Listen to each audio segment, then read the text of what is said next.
Okay, let's look at the dangers of these then. Radio waves, as far as we know, um, the dangers are none. Microwaves, um, there's a little bit after this where it asks you about mobile phone research. I would just skip that. We don't really have time to go over this now. Microwaves are used in mobile phones. They have done a lot of research in this, and they have not found any evidence that strongly supports there's a risk from microwaves. Now, if you use the microwave that were of that exact frequency that is used in microwave ovens to cook things, it could cook you. But we're talking about the broad kind of range of microwaves, which we think are either completely safe or pretty much almost completely safe. Um, what they do to test whether mobile phone microwave usage is dangerous is they get a wide cohort of people. Um, they ask about their mobile phone usage, and they see is there higher incidence of cancer in those people that use mobile phones often compared to those that have maybe never or use it less. And what they have discovered is there's pretty much not. However, in the group of people that started using mobile phones when they were like about the size of buses back in the early 1980s and used them for their work where they were almost sitting on their phone all day long and have used them all the way up to now, there was a slightly higher number of cases of brain tumours in that cohort compared to the ones that hadn't. However, that cohort is so small it's impossible to tell with the current data whether that was just due to randomness, in that if you have two cohorts, you wouldn't, even if they had exactly the same backgrounds in terms of like how much they smoke, their lifestyle, their diet, and everything else, you wouldn't always expect to get exactly the same amount of cancers in one group to the other because there is just a randomness to it.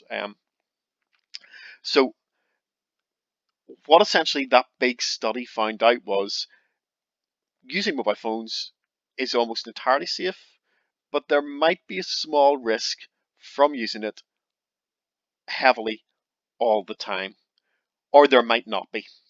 So it was inconclusive. It couldn't prove that it was totally safe, but likewise, it also couldn't prove that there was any danger from it. So the World Health Organization has classified mobile phones as there could be some risk, but if it is, it's very, very small compared to the other risks we take in our lives. So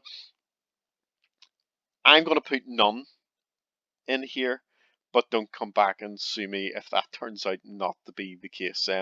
You should probably still be taking some precautions like minimizing the amount of time you're on your phone or using hands free so that the phone isn't next to your head while you make phone calls if you're doing it often.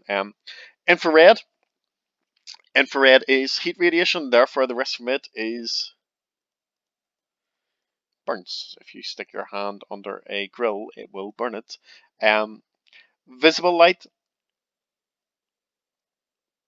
if you have very, very high intensity visible light, so for instance, if you stare at the sun, it can damage your retina and make you go blind.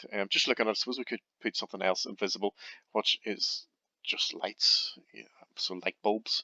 Um, UV, then, as we get here, like we said, as the frequency increases, which is happening as we go from radio waves to gamma rays, the energy in those waves increases, and it can then become damaging to cells. So, um, the danger of ultraviolet is cancer, um, particularly for ultraviolet, which comes from the sun. It is skin cancer because ultraviolet itself isn't very penetrating, so it's just going to damage the outer layer. Meanwhile, X-rays can cause cancer, and gamma rays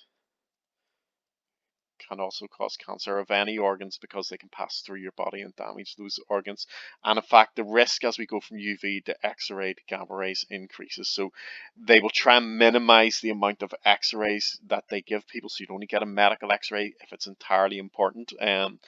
And Likewise with gamma rays, we're very careful about our use of radiation in school and in industry as well. That's also true, and in hospitals where they use it to treat people.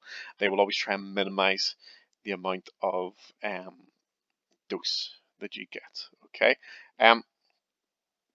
there's not much in your second module in physics that is learning off, but this is a big part of it. It takes a little bit of time. Um, you you just have to go away and learn it. How do you know that you've learned it? Not by reading it.